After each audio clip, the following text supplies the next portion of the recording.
Ni Fanantenana marina dia fifaliana fa ni Fanantenana razifana dia hufuana. Ni Fanantenana marina dia fifaliana fa ni Fanantenana razifana dia hufuana.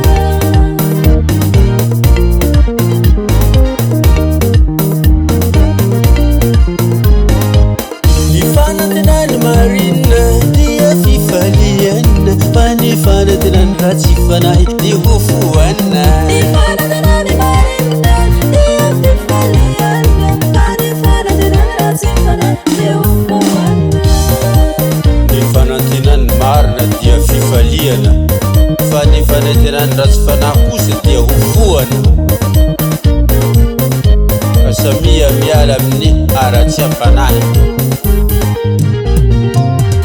Ny lalàn'i Jehova dia fiarovana mafy ho an'ny izay tsy misy tsiny.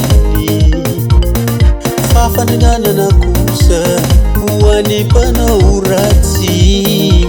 Oh, yeah. Ay, ay, ay, ay, ay, ay, ay, ay, yeah.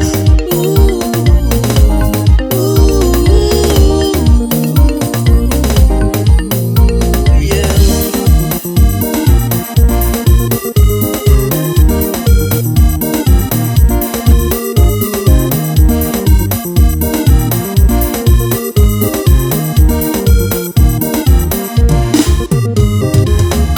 Ni marina tsy angozogozo mandrakizay